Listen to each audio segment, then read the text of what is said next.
ನಮಸ್ಕಾರ ಸ್ನೇಹಿತರೆ, ಬಳ್ಳಾರಿಯ ಫೇಮಸ್ ಶ್ರೀ ಕನಕ ದುರ್ಗಮ್ಮ ಸಿಡಿಬಂಡಿ ರಥೋತ್ಸವದ ಬಗ್ಗೆ ನಿಮಗೆ ತೋರಿಸುತ್ತೇನೆ.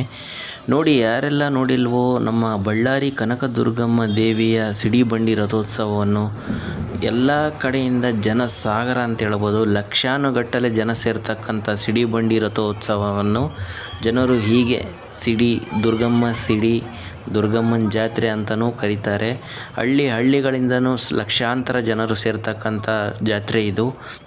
ಈ ದುರ್ಗಮ್ಮ ಸಿಡಿಯಲ್ಲಿ ಅನೇಕ ಜನರು ತಮ್ಮ ಹೀರೋಗಳ ಭಾವಚಿತ್ರವನ್ನು ಇಟ್ಕೊಂಡು ಎಗರಾಡ್ತಾ ಇದ್ದರು. ಅದು ಯಾರ್ಯಾರಂತ ನೀವೇ ಕಾಮೆಂಟ್ ಮಾಡಿ. ನಿಮ್ಮ ಹೀರೋ ಇದ್ರಾ ಅಂತಲೂ ಕಾಮೆಂಟ್ ಮಾಡಿ. ಸ್ನೇಹಿತರೆ, ಬಳ್ಳಾರಿಯಲ್ಲಿ 2 ಜಾತ್ರೆ ಫೇಮಸ್. ಒಂದು ಕೋಟೆ ಮಲ್ಲೇಶ್ವರ ಜಾತ್ರೆ, ಇನ್ನೊಂದು ಆದಿದೇವತೆ ಬಳ್ಳಾರಿ ಶ್ರೀ ಕನಕ ದುರ್ಗಮ್ಮನ ಸಿಡಿಬಂಡಿ ರಥೋತ್ಸವ ಅಂತ ಹೇಳ್ಬೋದು. ಸ್ನೇಹಿತರೆ, ನಮ್ಮ ಆದಿದೇವತೆ ಶ್ರೀ ಕನಕ ದುರ್ಗಮ್ಮ ದೇವಿಗೆ ಲಕ್ಷಾಂತರ ಭಕ್ತಾದಿಗಳು ಮೂಲೆಗಳಿಂದ, ರಾಜ್ಯಗಳಿಂದ, ಆಂಧ್ರ ಪ್ರದೇಶದಿಂದ ಹಾಗೂ ಸುತ್ತಮುತ್ತಲಿನ ಹಳ್ಳಿಗಳಿಂದ ಬಂಡಿಗಳಲ್ಲಿ ಬರ್ತಕ್ಕಂತಹ ಆಚಾರ ಇದೆ. ದುರ್ಗಮ್ಮನ ಸಿಡಿಯು 3 ಸುತ್ತು ಗುಡಿಯ ಸುತ್ತಲೂ ಸುತ್ತುತ್ತದೆ. ಆ 3 ಸುತ್ತನ್ನು ಕಣ್ಣು ತುಂಬಿಕೊಳ್ಳುವುದೇ ನಮ್ಮ ಈ ದಿನದ ವಿಶೇಷ ಅಂತ ಹೇಳಬಹುದು. ಇಲ್ಲಿ ಲಕ್ಷಾಂತರ ಜನರು ಸೇರಿದರೂ ಯಾವುದೇ ಏನೂ ಅನಾಹುತ ಸಂಭವಿಸುವುದಿಲ್ಲ. ಯಾಕಂದರೆ ನಮಗೆ ಶ್ರೀ ಕನಕ ದುರ್ಗಮ್ಮನ ಕೃಪೆ ಇರುತ್ತದೆ. ಇಲ್ಲಿ ಪೊಲೀಸರು ಸಹ ಸರ್ಪಗಾವಲು ಹಾಕಿಕೊಂಡು ಸಿಡಿಬಂಡಿ ದಾರಿಯನ್ನು ಮಾಡಿಕೊಟ್ಟು ಈ ಸಲ ತುಂಬ ವ್ಯವಸ್ಥಿತವಾಗಿ ನಡೆಯಿತು. ಸ್ನೇಹಿತರೆ, 3 ಜೊತೆ ಎತ್ತುಗಳು ಈ ಸಿಡಿಯನ್ನು ಒತ್ತೊಯ್ದು 3 ಸುತ್ತು ಗುಡಿಯ ಸುತ್ತಲೂ ಸುತ್ತುತ್ತದೆ. ಜನರು ಹರ್ಷೋದ್ಗಾರದಿಂದ ಕನಕ ದುರ್ಗಮ್ಮಗೆ ಜೈ ಜೈ ಜೈ ಎಂದು ಕೂಗ್ತಾ ಇರ್ತಾರೆ. ಶಿಳ್ಳೆ ಚಪ್ಪಾಳೆಗಳಿಂದ ಹಾಗೂ ಪಟಾಕಿಗಳಿಂದ ವಿಜೃಂಭಿಸಲಾಗುತ್ತದೆ. ಕನಕ ದುರ್ಗಮ್ಮ ದೇವಿಯು ರಾಕ್ಷಸನನ್ನು ಸಂಹಾರ ಮಾಡಿದ ನಂತರ ಆ ರಾಕ್ಷಸನನ್ನು ಸಿಡಿಯ ಮೇಲ್ಗಡೆ ಕಟ್ಟಿ ಸುತ್ತಾಡಿದ್ದು ಅಂತ ಪ್ರತೀತಿ ಇದೆ. ಆ ರಾಕ್ಷಸನ ಜಾಗದಲ್ಲಿ ಒಬ್ಬ ಮನುಷ್ಯನನ್ನು ಕಟ್ಟಲಾಗುತ್ತಿತ್ತು ಮೇಲ್ಗಡೆ. ಆದರೆ ಒಮ್ಮೆ ಬಿದ್ದು ಅನಾಹುತ ಆಯಿತೆಂದು ಅಲ್ಲಿ ಮನುಷ್ಯನ ಬದಲಿಗೆ ಒಂದು ಕಟ್ಟಿಗೆಯಿಂದ ಮಾಡಿರ್ತಕ್ಕಂಥ ರಾಕ್ಷಸನ ಗೊಂಬೆಯನ್ನು ಕಟ್ಟಲಾಗುತ್ತದೆ ಮೇಲ್ಗಡೆ. ಇಲ್ಲಿ ಅನೇಕ ಜನರು ಸಿಡಿಗೆ ಹಣ್ಣು, ಹೂವು, ಕಾಯಿ ಹಾಗೂ ಕೋಳಿಗಳನ್ನು ಎಸೆಯುವ ಒಂದು ಪ್ರತೀತಿ ಕೂಡ ಇರುತ್ತದೆ. ನೀವು ಅಲ್ಲಿ ಸಿಡಿ ಹತ್ರ ಹೋದರೆ ಸಾಕು, ನೂರಾರು ಜನರು ನಾಟಿ ಕೋಳಿಗಳನ್ನು ತಂದು ಎಸೆಯುತ್ತಿರುತ್ತಾರೆ. ಸ್ನೇಹಿತರೆ, ಯಾವುದೇ ಒಂದು ಹೆಣ್ಣು ದೇವತೆ ಎಂದರೆ ಮಾಂಸ ಅಂತ ಹೇಳ್ತಾರೆ. ಬಟ್ ಈ ದುರ್ಗಮ್ಮ ದೇವಿಯ ಜಾತ್ರೆಯಂದು ಮಾಂಸ ಅಲ್ಲದೆ ಸ್ವೀಟನ್ನು ಮಾಡಿಕೊಂಡು ಎಲ್ಲರ ಮನೆಗಳಲ್ಲಿ ತಿನ್ನುತ್ತಾರೆ. ಅದೇ ಸ್ಪೆಷಲ್ ಅಂತ ಹೇಳ್ಬೋದು. ನಮ್ಮ ಕನಕ ದುರ್ಗಮ್ಮ ದೇವಿಯ ಜಾತ್ರೆಯ ಸಿಡಿಬಂಡಿ ಜಾತ್ರೆಯ ವಿಶೇಷ ಅಂತ ಹೇಳ್ಬೋದು.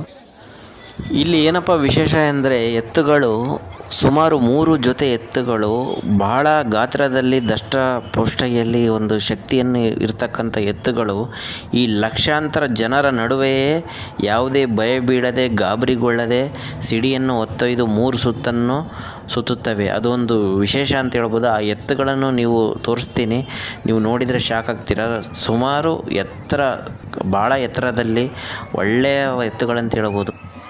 ಸ್ನೇಹಿತರೆ, ಎತ್ತುಗಳು ಬಂದು ನೋಡಿ ಯಾವ ಥರ ಇದ್ದಾವೆ ನೋಡಿ, ಆ ಸೈಜ್ ನೋಡಿ, ಆ ಗಾಂಭೀರ್ಯ ನೋಡಿ.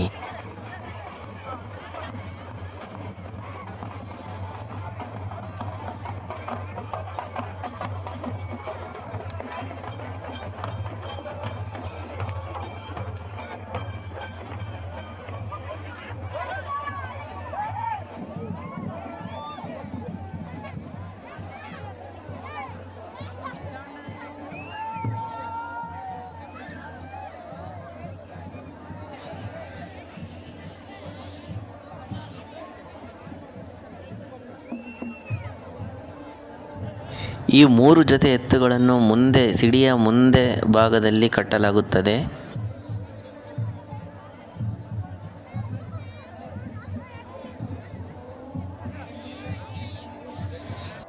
ಅಲ್ಲಿ ನೋಡಿ ಚಲಿಸಿತು ಸಿಡಿಬಂಡಿ ರಥೋತ್ಸವ ಸ್ಟಾರ್ಟ್ ಆಯಿತು. 3 ಸುತ್ತು ಸುತ್ತುವರಿಯುತ್ತದೆ ಶ್ರೀ ಕನಕ ದುರ್ಗಮ್ಮ ದೇವಸ್ಥಾನವನ್ನು.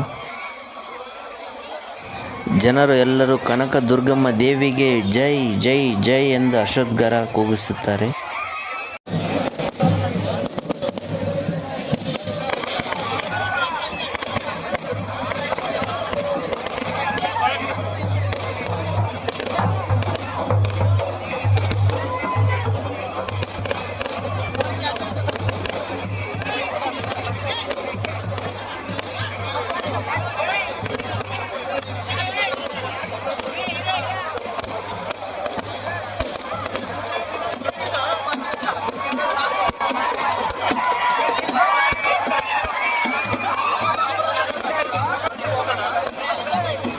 ನಮ್ಮ ಶ್ರೀ ಕನಕದುರ್ಗಮ್ಮ ದೇವಿ ಎಷ್ಟು ಪವರ್ಫುಲ್ ಅಂದರೆ ನೀವು ಒಮ್ಮೆ ಒಂದು ಮನಸ್ಸಲ್ಲಿ ಅಂದ್ಕೊಳ್ಳಿ, ಅದು ನೆರವೇರಿಲ್ಲ ಅಂದರೆ ಅವಾಗ ಕೇಳಿ. ಒಮ್ಮೆ ಭೇಟಿ ನೀಡಿ ನಮ್ಮ ಶ್ರೀ ಕನಕದುರ್ಗಮ್ಮ ದೇವಸ್ಥಾನಕ್ಕೆ. ನಿಮ್ಮ ಯಾವುದೇ ಒಂದು ಕಷ್ಟಗಳು, ಯಾವುದೇ ಒಂದು ಕೆಲಸ ಕಾರ್ಯಗಳು ಇದ್ದಲ್ಲಿ ಇಲ್ಲಿ ಬಂದು ಹೇಳ್ಕೊಳ್ರಿ. ನಿಮಗೆ ಆದಿದೇವತೆ ನಮ್ಮ ಕನಕದುರ್ಗಮ್ಮ ದೇವಿ ನಿಮಗೆ ಆಶೀರ್ವಾದ ಮಾಡ್ತಾಳೆ. ಬಳ್ಳಾರಿ ದೇವತೆ ಅಂತೇಳ್ಬೋದು. ಎಲ್ಲ ರಾಜಕಾರಣಿಗಳಿಂದ ಹಿಡಿದು ಎಲ್ಲರೂ ಒಮ್ಮೆ ಆದರೂ ಈ ದೇವಸ್ಥಾನಕ್ಕೆ ಭೇಟಿ ನೀಡೇ ನೀಡ್ತಾರೆ, ಅಷ್ಟು ಪವರ್ಫುಲ್ ಈ ದೇವಿ.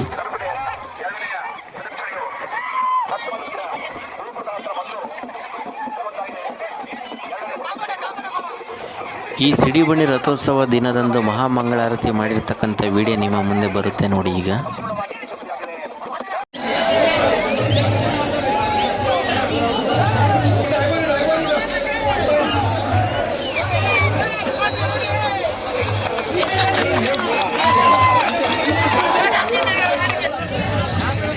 ನೆರವೇರ್ತಾ ಇದ್ದಾಳೆ.